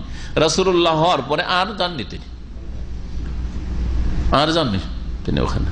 রাসূলুল্লাহ হওয়ার পরে আল্লাহ পাক যেভাবে ইবাদত করতে বলেছেন কাবার পাশে ইবাদত করেছেন। ওয়াকালান নবী সাল্লাল্লাহু আলাইহি ওয়াসাল্লাম নামাজের পদ্ধতি সম্পর্কে বলছেন, সাল্লু কামা রাআইতুমুনি উসাল্লি, তোমরা সালাত আদায় করো যেমন ভাবে আমাকে সালাত আদায় করতে দেখে, নামাজ পড়তে দেখলে। হাদিস সহিহ বুখারীতে রয়েছে। ওয়াকালা, হজ সম্পর্কে বলছেন, উমরা সম্পর্কে বলছেন, খুযু আন্নী মানাসিকাকুম, তোমরা আমার থেকে তোমাদের হজ উমরার তরিকা শিখে নাও, গ্রহণ করে নাও। তাহলে হজ কেমন করতে হবে? যেমন নবী করিম সাল্লাল্লাহু আলাইহি ওয়াসাল্লাম হজ করেছেন। হজে গিয়ে যদি বলেন যে মেনাই তো রাত থাকা সুন্নাত, হানফি মাযহাবের সুন্নাত, তো যাই গিয়ে হোটেলে আরাম করি, গিয়ে মক্কায় গিয়ে আরাম করি, গিয়ে রাতে গিয়ে তওয়াফ করি। রাতে তওয়াফ করেছেন নবী সাল্লাল্লাহু আলাইহি ওয়াসাল্লাম, দিনে দিনে তওয়াফ করে ফিরে এসেছেন। আর আপনি বলবেন যে আমার মাযহাবে যেহেতু সুন্নাত সেজন্য সুন্নাত মানে ছাড়ো। আরে মজাবও যদি হতো সুন্নাত মানে করো, রবির সুন্নাত, তাহলে সুন্নাত মানে করো, কিন্তু না, সুন্নাত মানে ছাড়ো আর নবীর নাফরমানি করো। নবীর তরিকায় হজ করব না, আমি আমার হানফি মযহাবের তরিকায় হজ করব, আমি মালিকি মযহাবের তরিকায় হজ করব, আমি নামাজ পড়বো মালিকি মযহাবের তরিকায়, হাত ছেড়ে নামাজ পড়বো ইত্যাদি। এটা তো না। নবী সাল্লাল্লাহু আলাইহি ওয়াসাল্লাম বলছেন আমার মতো নামাজ পড়ো এবং তোমরা তোমাদের হজ উমরা আমার কাছ থেকে নাও। তো নবীর হজের মতো হজ করতে হবে, নবীর উমরার মতো উমরা করতে হবে। নবী করিম সাল্লাল্লাহু আলাইহি ওয়াসাল্লাম 8 দিন যেতে 8 দিন আসতে 16 দিনের সফর, মক্কা থেকে মদিনা মাত্র 400 কিলোমিটার, 450 কিলোমিটারে, আর একটা করে উমরা করে ফিরে আসছেন। আর এই দমদম থেকে যাচ্ছেন, আর যাওয়ার পরে মাত্র 100 রিয়াল খরচ করছেন, আর কয়েক ঘন্টায় পৌঁছে যাচ্ছেন। অথবা বাংলাদেশ থেকে আসছেন, ফ্লাইটে আসছেন, 4-5 ঘন্টায় পৌঁছে যাচ্ছেন। আর পৌঁছার পরে এক সফরে কত যে উমরা, এই হজে হাজির এক কটা করে উমরা নিয়ে জিজ্ঞেস করবেন। ডেলি নয়, ডেলি একটা করে করলেও তা একটু কমই হয়। এক হাজি বলছে আমি একদিনে 5টা উমরা করেছি। আশ্চর্য হয়ে যাবেন আপনি। আর ওই যে বাসগুলি ছাড়ে, ওই কিং আবদুল্লাহর যে এক্সটেনশনটা হয়েছে ওইদিকে বাসগুলি আছে ওইতে যাওয়ার জন্য, ওই আপনার তানিম যাওয়ার জন্য। তো এবার তো ওইদিকে যাওয়ার সুযোগ হয়নি, কারণ এবার ছিলাম অন্য সাইডে। তো গত বছরে আমার ডিউটিটা ওইদিকে ছিল, তো ডেলি ওইটা দিয়ে যাতায়াত হইতো। তো বাসের বাস স্ট্যান্ডের সামনে মাঝে মাঝে দাঁড়িয়ে তামাশা দেখতাম, কি যে নারী পুরুষ হুড়াহুড়ি আর গুতাগুতি করছে বাসে ওঠার সময়, ইজ্জত নষ্ট করে ফেলছে। মহিলাকে ধাক্কা দিচ্ছে আর পুরুষকে ধাক্কা দিচ্ছে, পুরুষ মহিলাকে ধাক্কা দিচ্ছে, আর যেটুকু উঠতে পারলো ধাক্কা ধাক্কি করে, আর বাকিগুলো থেকে গেল। আবার বাস আসছে, আবার হুড়াহুড়ি গুতাগুতি করছে। এই হলো তাদের উমরা। 2 রিয়ালের উমরা, রিয়ালেন 2 রিয়াল লাগে বাসে, 2 রিয়ালের উমরা। মসজিদ তানিম যাবে, উমরা করে আসবে।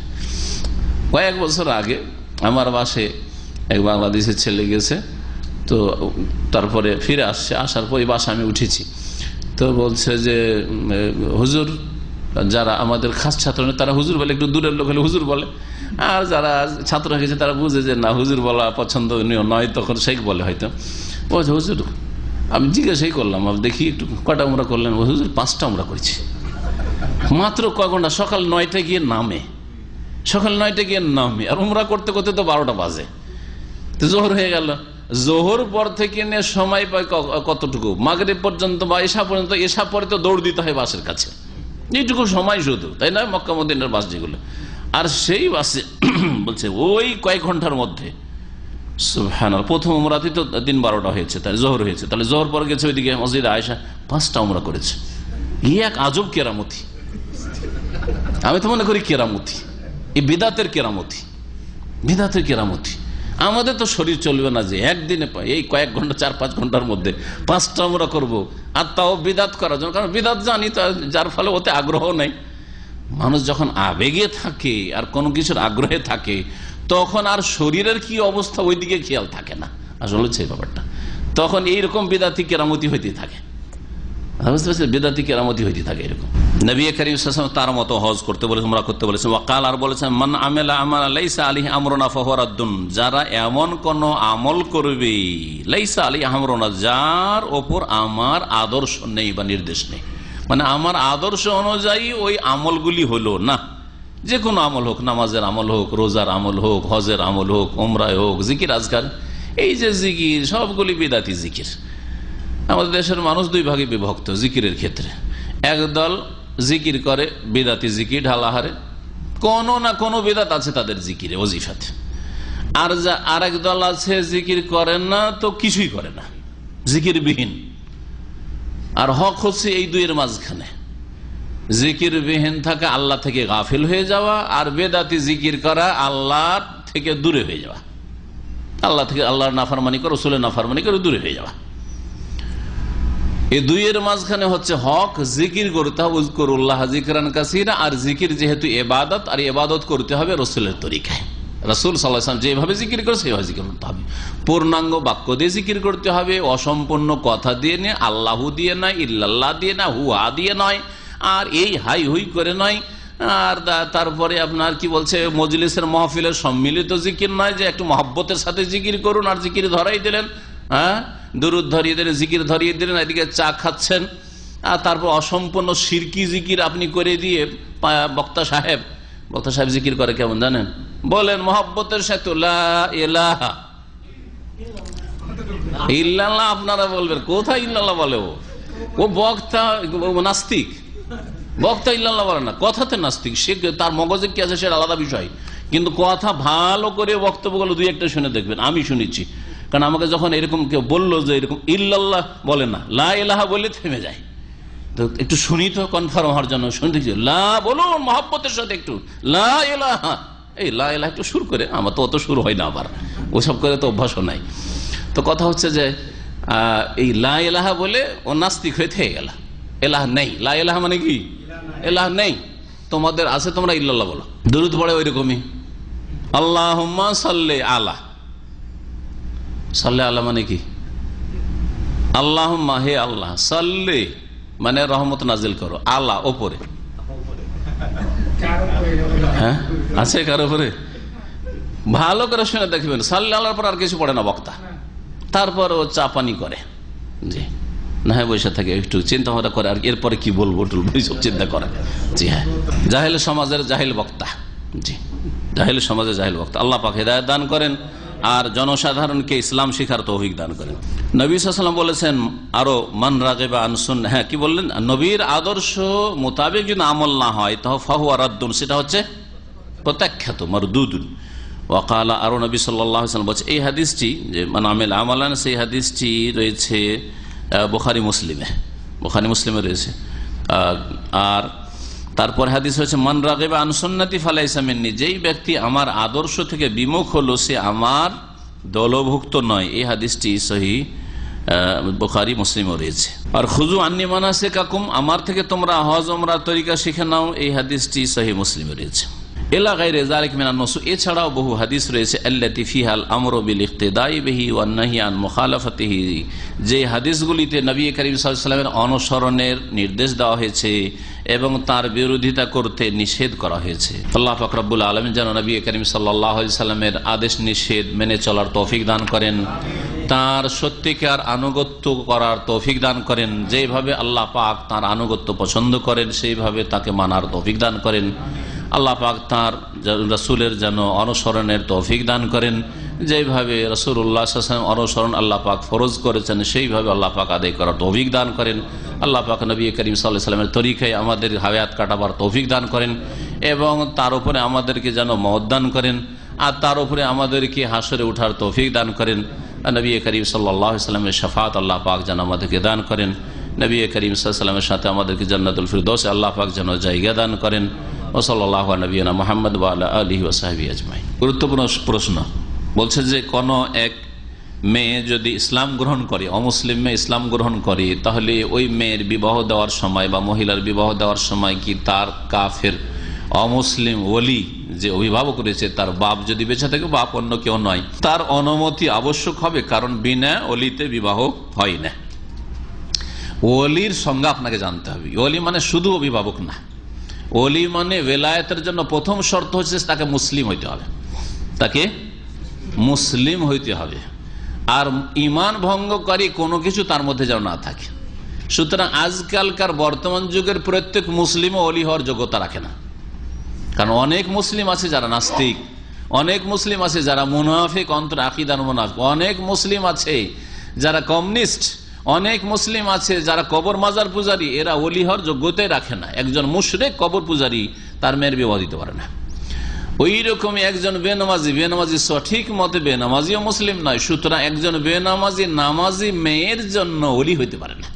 মেয়ে যদি নামাজি হয় তাহলে তার জন্য অন্য কোন নামাজি নিকট আত্মীয় খুঁজতে হবে, আর নিকট আত্মীয় কেউ যদি না থাকে তো মুসলিম সরকার বিবাহ দেবে, মুসলিম আদালত বিবাহ দেবে। মুসলিম সরকার আদালত যদি না থাকে, সেগুলো যদি বেনামাজির পাল হয়, তাহলে কোনো আলেমে দিন ওলি হবে, সে বিবাহ দেবে। ফাসসুলতান ওলি ও মাল্লা ওলি আল্লাহ। কিন্তু ওলি হওয়ার জন্য শুধু বাপ হওয়া, দাদা হওয়া, আর বড় ভাই হওয়া, চাচা হওয়া এইসব যথেষ্ট নয়। তার সাথে প্রথম শর্ত হচ্ছে মুসলিম হইতে হবে, সাবালক হইতে হবে, আকেল বিবেক সম্পন্ন হইতে হবে, পাগল হইলে হবে না। জি হ্যাঁ, প্রথম শর্ত কিন্তু মুসলিম হইতে হবে। আল্লাহ পাক কোরআনে কারীমে ইরশাদ করেছে, এর দলিল কোরআনে কারীমে রয়েছে, ওয়ালা ইয়াজআল আল্লাহু লিল কাফিরিনা আলাল মুমিনিনা সাবিলা। কখনো আল্লাহ পাক রব্বুল কাফেরদেরকে মুমিনদের উপর কর্তৃত্ব দান করেন নাই। কাফের কখনো মুমিনের নেতৃত্ব দিতে পারে না। ওয়ালা ইয়াজআল, আল্লাহ কখনো শব্দটি ব্যবহার করেছেন, ওয়ালা ইয়াজআল লিল কাফির আল মুমিনিনা সাবিলা। সুতরাং কোন নামাজি মেয়ের বিবাহ দেবে, তৌহিদে বিশ্বাসী মেয়ে, সহি আকীদার, আর তার বাবা হচ্ছে মাজারপন্থী, মাজার পূজারী, বিবাহ দেবে, জায়েজ নয়। ওর ওলি হওয়া জায়েজ নয়, কারণ ও মুশরিকের কাছে বিবাহ দিয়ে দিতে পারে, বেনামাজির কাছে বিয়ে দিয়ে দেবে, বেনামাজি বাপ, অযোগ্য সে, ওলি নয় কখনো। জি, এই ক্ষেত্রে মেয়ে আশ্রয় নিবে আইনের, যে আমার বাবা আমার ওলি হওয়ার যোগ্য নয়, তার অধিকার রয়েছে আশ্রয় নেওয়ার, তাকে হক দেওয়া হয়েছে, ইসলামী হক দিয়েছে। যখন মুসলিমদের মধ্য থেকে যারা ঈমান ভঙ্গ করেছে, ঈমান নষ্ট করেছে, তারাই ওলি হওয়ার যোগ্যতা রাখে না, তাহলে অমুসলিম কি করে ওলি হইতে পারে? সুতরাং যেই নিউ মুসলিম মহিলা হবে বা মেয়ে হবে, তার অভিভাবক হবে মুসলিম শাসক, যদি ওখানকার থাকে, বা শাসকের প্রতিনিধি, যেমন আদালত, সেখানকার কাজী, জজ মুসলিম। আর যেমন সৌদি আরবে আছে, এরকম যদি হয় যে কাজী আছে মুসলিম, তাহলে ঠিক আছে। আর যদি না থাকে তাহলে অমুসলিম দেশে একটা ইসলামিক সংস্থা আছে, ইসলামিক সেন্টার আছে, আর সেখানে একজন ভালো আলেম আছে, আর সে একজন ভালো সেখানকার ইসলাম, যার হাতে সে ইসলাম গ্রহণ করেছে, সে বিয়ে পড়াবে, সে ওলি, সে হচ্ছে ওলি। ইউরোপ, আমেরিকাতে, ভারতে, এইসব দেশে কি করবেন আপনি? এইসব দেশে অমুসলিম একটা মুসলমান হলে একজন আলেমের দিন বিয়ে দিয়ে দিবে। আলেমের দিন যদি কাজী থাকে, অবশ্য ভারতের কোন এলাকায় কাজী, রেজিস্টার্ড কাজী আছে, মানে রেজিস্ট্রেশন পায় তারা, আদালতে নাই, কিন্তু বাইরে এমনি কাজী তারা আছে রেজিস্ট্রেশন নিয়ে। তো যদি ওইরকম থাকে তাহলে ঠিক আছে, আর যদি না হয় তাহলে যে কোনো আলেমের দিন, ভালো আলেম, বিয়ে দিয়ে দেবে, দেখে যে কোনো জায়গায় আশ্রয় নেবে, যে আমার বিয়ের ব্যবস্থা করে দেবে। মুসলিম সমাজের দায়িত্বশীল আলেম ওলামাদের দায়িত্ব এইসব নতুন মুসলিম যারা হবে তাদের বিবাহের ব্যবস্থা করে দাও। হোসেন মানসুর হাল্লাজ সম্পর্কে, হোসেন মানসুর হাল্লাজ সম্পর্কে ইবনে তাইমিয়া রাহমাতুল্লাহ আলাইহি বলছেন যে যদি কেউ হোসেন মানসুর হাল্লাজকে আল্লাহর ওলি বলে, তো সে ইম্মা জাহেলুন আও মিসলাহু। হোসেন মানসুর হাল্লাজকে যদি আল্লাহর ওলি বলে, সে তাহলে হয় নিজে জাহেল, আর না হলে তার মতোই সে মুরতাদ, জিন্দিক, দুটোর একটা। তাহলে কি গাল হলো? ইবনে তাইমিয়া রাহমাতুল্লাহ বলেছেন, এত বড় ইমাম মুজাদ্দিদ বলেছেন। এইরকম বহু আইম্মায়ে কেরামরা, জাহেল যে জানে না সে অজ্ঞ, জাহেল অজ্ঞ, এই বিষয়ে অজ্ঞ। হোসেন মানসুর হাল্লাজের আকীদা যদি সে ভারত থেকেও সাধু সন্ন্যাসীদের কাছে ট্রেনিং নিয়ে আকীদা নিয়ে ইরাকে এসছে, আর ভারতের যেগুলো সংস্কৃতিতে ছিল হিন্দু ধর্ম, সেগুলোকে সে ফার্সিতে তরজমা করেছে, এই সুফিজমে হুলুলের সপরিভাষাগুলি, ধ্যান কে তাসাউর, বোঝা গেছে, ফানা মানে লয় হয়ে যাওয়া, হ্যাঁ, ইত্যাদি, বিলীন হয়ে যাওয়া ইত্যাদি। তো এ হচ্ছে যেই ব্যক্তি তাকে মুসলিম, কেন আল্লাহর মুসলিম বা আল্লাহর ওলি যদি বলে, তাহলে সে হয় মূর্খ, কিছু জানে না, জাহেল। তো আপনাদের যেসব বক্তারা বলছে যে ফেরাউন কি বললো, আনাল হক বলে বড় কাফের হইলো, আর হোসেন মানসুর হাল্লাজ আনাল হক বলার পরে বড় ওলি হইলো, সে হয় জাহেল, আর না হইলে মিসলা ওর মতো জিন্দিক, বেদিন, দুটোর একটা। আল্লাহর কাছে অবশ্যই দুটোর একটা। জাহেল যদি আর জানার কোনো সুযোগ সুবিধা না থাকে তো আল্লাহ বলবে বাচ্চারা তুই মাজুর অবুঝ, তুই পড়িসনি মনে হয়, কোরআন হাদিস আরবি পড়েছিস কিন্তু কিছু ইসলাম বুঝিসনি, জাহেল বড় মুফতি হয়েছিস, আল্লামা সেজেছিস কিন্তু কিছুই জানতি না, তুই জাহেল। আল্লাহ কি একে জাহেল বলে গ্রহণ করবেন? হ্যাঁ, যে ব্যক্তি মাদ্রাসা পড়ে আর বক্তব্য রাখছে আর সে জাহেল নয়, তাহলে সে জিন্দিক, সে তার মতোই ধর্ম, তার ধর্ম হচ্ছে ওই ধর্ম যে ধর্ম হোসেন মানসুর হাল্লাজের কুফরিয়া ধর্ম। হ্যাঁ, তো বললাম যে দুটোর একটা, সে হয় জাহেল বেচারা মাজুর। এখন আপনাদের মতো সাধারণ শিক্ষিত লোক যদি বলবেন জাহেল বেচারা কিছু জানে না, হোসেন মানসুর হাল্লাজের নাম শুনেছে, ওকে ওলি বানিয়ে দিয়ে বসে আছে। আর যদি মাদ্রাসা পড়া, কওমি মাদ্রাসার ফারেক, আর তারপরে আল্লামার অমুক সাহেব, আর তারপরে যদি ওকে বলে যে আল্লাহর ওলি ছিল, তাহলে সে জিন্দিক, সে তার মতোই মিসলাহু, অবশ্যই, তো কোনো সন্দেহ নেই। 2 আর 1 অবশ্যই, তৃতীয় কিছু নেই। 2 বছর জায়েজ কে বললো? 2 বছর পর্যন্ত শিশুর ন্যায্য হক, এটা জরুরি।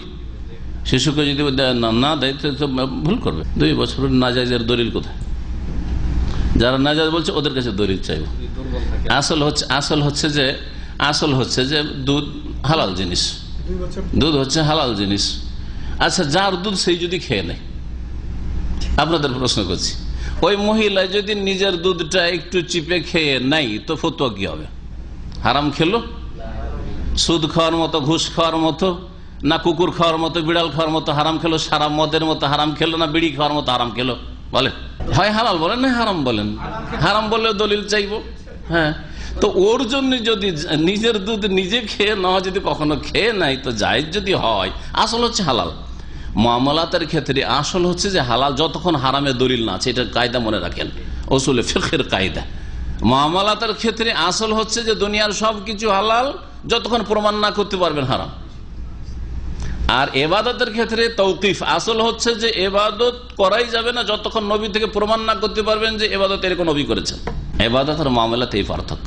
এই জন্য যেই পশু পাখিগুলি হারাম বলা হয়েছে, নবী শুধু বলেছেন যে এইরকম যদি হয়, হ্যাঁ, হিংস্র পশু হয়, তাহলে এইগুলি হারাম, বাকি সব হালাল, বাকি সব হালাল করেছেন। হ্যাঁ, হুয়া তহুরু মা হুয়াল হিল্লু মাইতাতুহু, সমুদ্রের পানি পাক আর ওখানকার মৃত হালাল, হালাল বলেছেন। তার আসল হচ্ছে মামলাতে মাকুলাত মাশরুবাত আসল হচ্ছে হালাল যতক্ষণ পর্যন্ত প্রমাণ না করতে পারবে হারাম।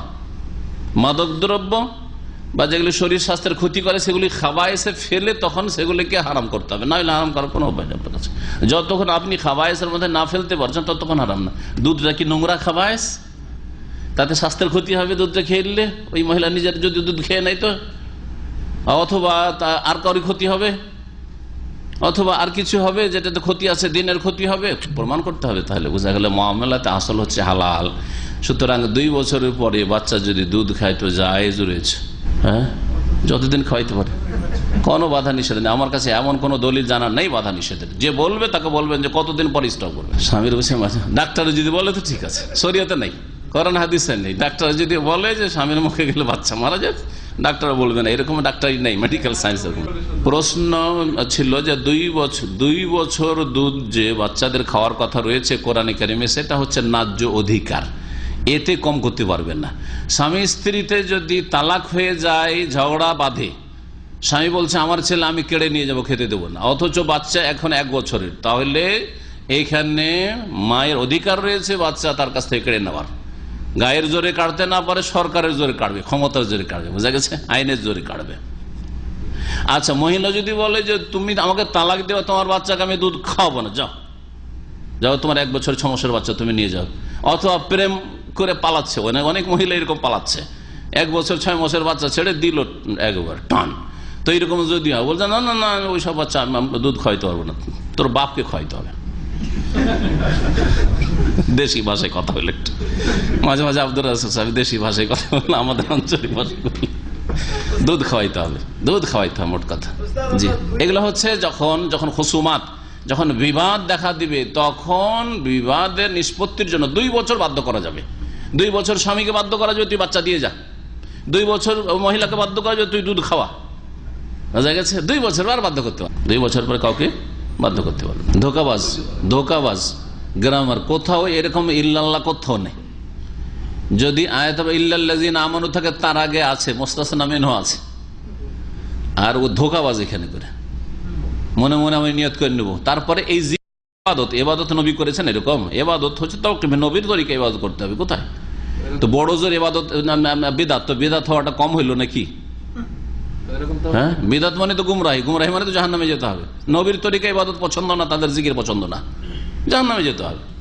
এই জিকির নিজের বিদাতকে ঠিক রাখতে হবে, কিন্তু নবীর আদর্শের কাছে আসবে না।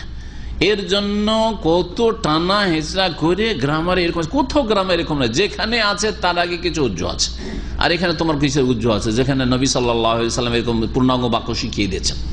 নবী যদি করতেন কোন একদিন এইরকম ইল্লাল্লাহ, তাহলে ঠিক ছিল। বরং মুফরাদ কালিমা আল্লাহ দিয়েও জীবন নবী কোনদিন জিকির করেন, একদিনও জিকির করেন না। এটাও যে মারিফুল কোরআনে মুফরাদ কালিমা দিয়ে আল্লাহ আল্লাহ জিকির জায়েজ করেছে, এটাও বিদাত। কোথায় এই জিকির আছে? তো ঠাট্টা মজাক করা। আমি বিভিন্ন উদাহরণ দিয়ে মানুষকে বুঝি যাতে জনসাধারণ বুঝতে পারে। যারা বাপকেও কেউ যদি ডাকে আব্বা আব্বা করে, তো ধরে থাপড়াবে, ধরে চড়াবে, ঠিক না? মাকে যদি মা মা করে তাহলে ধরে পিটুনি দিবে। হ্যাঁ, যে ঠাট্টা মজাক পেয়েছিস তুই, হ্যাঁ মস্করা শুরু করেছিস। কিন্তু যদি মা তোমাকে ভালোবাসি, মা তোমাকে খুব মনে পড়ে, মা তোমাকে ছেড়ে আমাকে মাদ্রাসা যেতে ভালো লাগে না, মা তোমাকে ছেড়ে আর বিদেশে ভালো লাগে না, কত খুশি হবে। কিন্তু যদি টেলিফোনে উঠে মা মা শুরু করেন, তো বলবো হয় ছেলে পাগল হয়েছে, আর না হলে ছেলে এই আমার কোন ঠাট্টা মজাক শুরু করেছে আমার সাথে, শয়তান। হ্যাঁ, ওই ছেলের মতো হয় পাগল এরকমই, আর না হলে ঠাট্টা মজাক করছে আল্লাহর সাথে। কওমি মাদ্রাসার কিছু ছাত্র বেয়াদব, আর এই বেয়াদবদেরকে শিক্ষা দিয়েছে বিদাতি বেয়াদব। বিদাতি তো ব দেওয়া আছে, আর বেয়াদবে ব আছে। বিদাতি বেয়াদব তাদের ওস্তাদ শিক্ষকগুলি, কারণ এরাও বেয়াদব আর বেয়াদবই শিখেছে কওমি মাদ্রাসায়।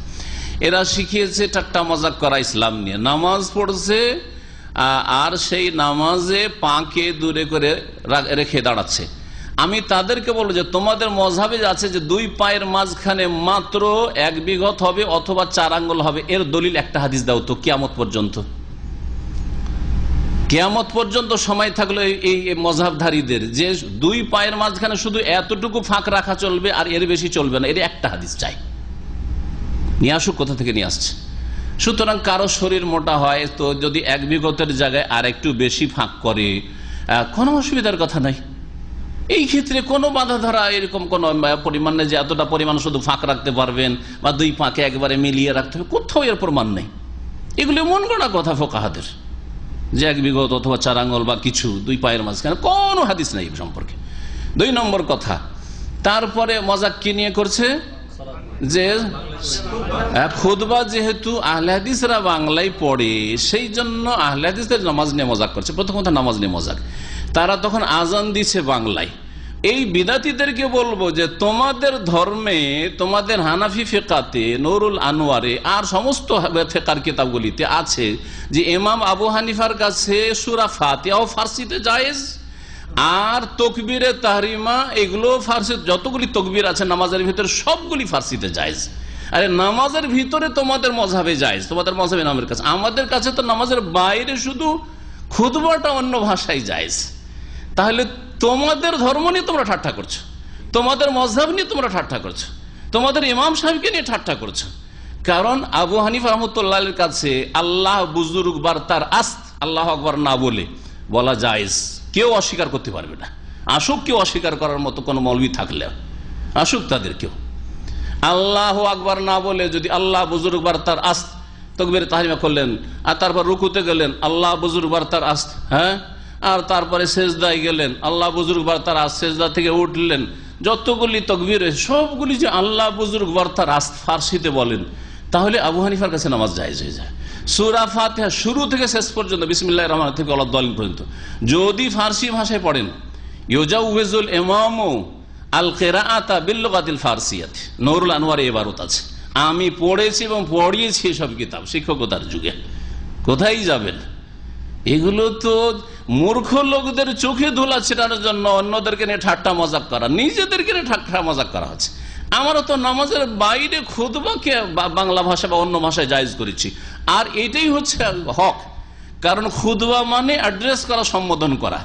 আরবি ভাষায় যদি বাঙালিকে আর ইন্ডিয়ানদেরকে বা শ্রীলঙ্কানদেরকে, অনারবদেরকে যদি আরবি ভাষায় খুতবা দেওয়া হয়, তো বকরি ছাগলের সামনে কিছু বলা একই কথা, কোনো পার্থক্য আছে নাকি? যারা এক কথা বুঝেন না, যেমন বকরি ছাগলে কিছু বললে বুঝেন না, ওই রকমই আরবি ভাষায় যদি ইংরেজদেরকে বলেন বা অনারবদেরকে বলেন ওই রকমই অবস্থা। তাহলে আরবি ভাষাতে খুতবা হবে, এটা তো অযৌক্তিক কথা, অযৌক্তিক কথা। এই জন্য খুতবা সেখানকার ভাষায় হবে যেখানে আপনি খুতবা দিচ্ছেন, যেখানে আপনার সামনে শ্রোতারা মেজরিটিতে রয়েছে। মেজরিটি দেখে আমার ফায়দা দেখতে হবে যে আমার কোন ভাষাটা এখানকার অধিকাংশ লোকেরা বোঝে, ওই ভাষাতে খুতবা হইতে হবে। সে জুমার খুতবা হোক, ঈদের খুতবা হোক, আর অন্য কোনো খুতবা হোক, বিয়ের খুতবা, সুন্নতি খুতবা পড়ে নেওয়ার পরে বাকিটা হোক, খুতবায় মাসনুনা পড়বেন, খুতবায় মাসনুনা পড়বেন। আর আমরা আলহামদুলিল্লাহ জুমার খুতবাতে, ঈদের খুতবাতে, সবগুলিতে খুতবায় মাসনুনা পড়ি। ওদের মতো নয় যে বানানো খুতবা আবার পড়ি। খুতবা মাসনুনা পড়ার পরে তখন খেতাব করি, সম্বোধন করি। খুতবা থেকে খেতাব করা, আর খেতাব করা মানে সম্বোধন করা। উর্দুতে শব্দটি ব্যবহার হয় मैं आपसे খেতাব करना चाहता हूं, আরবিতে বলা হয় আনা উরিদু আন উখাতিবাকুম। তাহলে খেতাব মানে তো সম্বোধন করা, খেতাব মানে তো মন্ত্র পাঠ করা না। এরা তো মন্ত্রের ধর্ম বানিয়ে ফেলেছে। সুতরাং যারা এই নামাজ নিয়ে মজাক করেছে তারা আল্লাহকে নারাজ করেছে, তারা দিন নিয়ে ঠাট্টা মজাক করে ইমান ভঙ্গ করেছে, এবং আবু হানিফাকে নিয়ে মজাক করেছে, তাদের মজহাবকে নিয়ে মজাক করেছে, আমাদেরকে নিয়ে মজাক করেনি। এই বিদাতিগুলো ভালো করে শুনিয়ে দিন তাদেরকে। এই জন্য তো মন্ত্রী, আমি এটাকে বলেছি, মন্ত্রী মিনিস্টার আমাদের দেশে বড় বড় পুঁজিপতিরা মূর্খ কেন? ইসলাম জানে না কেন?